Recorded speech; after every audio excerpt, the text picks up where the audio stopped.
Hello बच्चों, तो आज हम लोग देखने वाले हैं लेसन 3 जिसका नाम है अ naughty little comet, English class 6। तो आइए इस वीडियो को स्टार्ट करते हैं। अ नॉटी लिटिल कॉमेट का मतलब होता है एक काफ़ी शरारती कॉमेट, यानी एक पुच्छल तारा, एक छोटा सा। आप देख सकते हो यहाँ पर ये जो कॉमेट है बहुत ही शरारती रहता है। ठीक है, तो पढ़ते हैं इसको। ये जो चैप्टर है वो इला व्हीलर विलकॉक्स के द्वारा लिखा गया है। पहला जो स्टैंजा है उसको देखते हैं। There was a little comet who lived near the Milky Way. Milky Way का मतलब होता है गैलेक्सी। गैलेक्सी में जैसा कि आप जानते हो वहाँ पे स्टार्स रहते हैं, सन रहता है, मून रहता है और ढेर सारे जितने भी हम बोल सकते हैं ग्रह होते हैं वहाँ पे मौजूद होते हैं। ठीक है, उसको बोलते हैं गैलेक्सी। तो उसी गैलेक्सी में एक छोटा सा प्यारा सा, ठीक है, क्या थी, एक कॉमेट थी। She loved to wander out at night and jumped about and play. इसको, ये जो कॉमेट है, इसको खेलना, जंप करना रातों में काफ़ी पसंद था। The mother of the comet was a very good old star. यानी इस कॉमेट की मम्मी कौन थी? एक स्टार्स थी। ठीक है, she used to scold her reckless child for venturing out too far. वो इस कॉमेट को हमेशा डांटती रहती थी क्योंकि ये जो कॉमेट है बहुत ही शरारती होती है और ये खेलते खेलते काफ़ी दूर गैलेक्सी में चली जाती थी। तो इसीलिए वो हमेशा डांटती हैं कि तुम ज़्यादा दूर खेलने मत जाया करो। सी टोल्ड हर द ओज sun who love on stars to sup and who ask no better pastimes than gobbling comet up. इसकी जो मम्मी है वो हमेशा समझाती थी कि तुम इस गैलेक्सी जहाँ पर हो तुम ज़्यादा दूर ना जाया करो, क्योंकि इस गैलेक्सी में कौन है? एक सन है।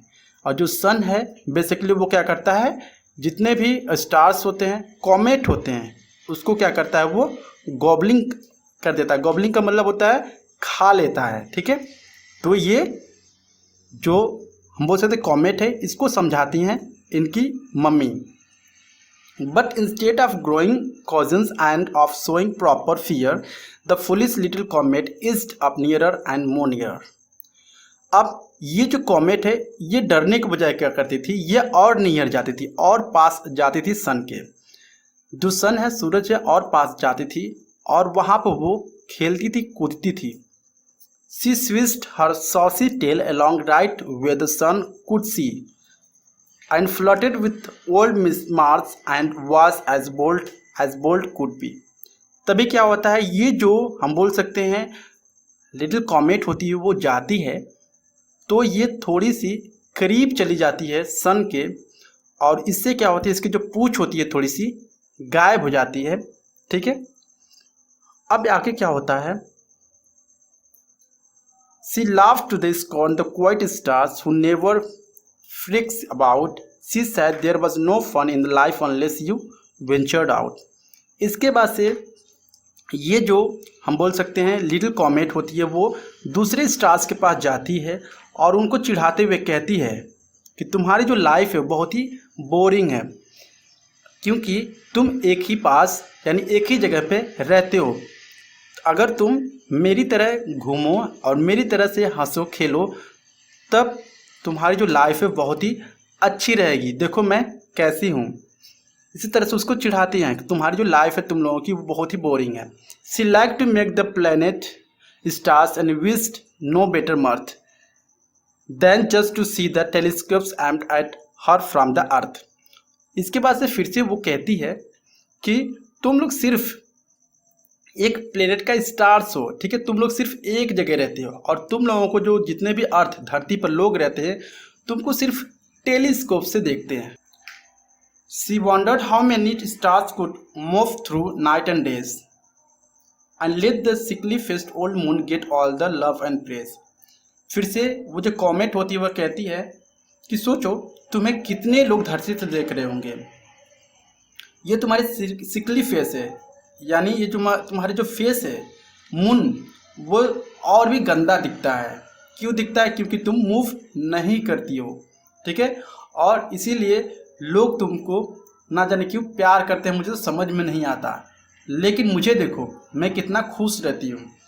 As she talked and tossed her head and switched her shining trail, जैसे ये सारी बातें कर रही होती है, अपने पूंछ वगैरह को हिला रही होती है, the staid old mother stroke grew sad her cheek grew wan and pale. तो उसकी जो मम्मी होती हैं, ठीक है, वो क्या हो जाती हैं, काफ़ी सीरियस हो जाती हैं, काफ़ी दुखी हो जाती हैं। इसके हम बोल सकते हैं जो चीज़ें थी, जिस तरह से वो बिहेव कर रही थी कॉमेट, ठीक है, वो काफ़ी दुखी हो जाती है, काफ़ी गुस्सा में हो जाती है उससे। For she had lived there in the skills as a millions years और more and she had heard gay comets talking just this way before. क्योंकि उसकी जो मम्मी होती हैं बहुत ही मिलियन साल से उस गैलेक्सी में रह रही होती हैं, ठीक है। बट ये जो गे कॉमेट्स है, गे का मतलब होता है खुश मिजाज कॉमेट है, ठीक है, जिस तरह के कॉमेट को वो कभी भी नहीं देखी थी। And by there come and end of this gay comets fun she went to tiny bit too far and vanished in the sun. इसके बाद से क्या होता है, तभी ये जो कॉमेट होता है थोड़ा सा नज़दीक चला जाता है सूर्य के, यानी सन के नज़दीक चला जाता है, इससे वो गायब हो जाता है। No more she swing her shining trails before the whole world sight, यानी अब वो कभी भी अपनी पूंछ को नहीं हिला पा रही थी क्योंकि वो अब गायब हो चुकी थी पूरी तरह से। But white stars see life, लेकिन जिस स्टार्स पर वो जो कॉमेट है हंस रही थी, ठीक है, वही स्टार्स अब हर एक रात वो चमकते हुए रातों में दिखते हैं, या रातों में चमकते हुए दिखते हैं। आई होप आपको वीडियो काफ़ी अच्छा लगा होगा। अच्छा लगा please like and subscribe my channel. Thank you.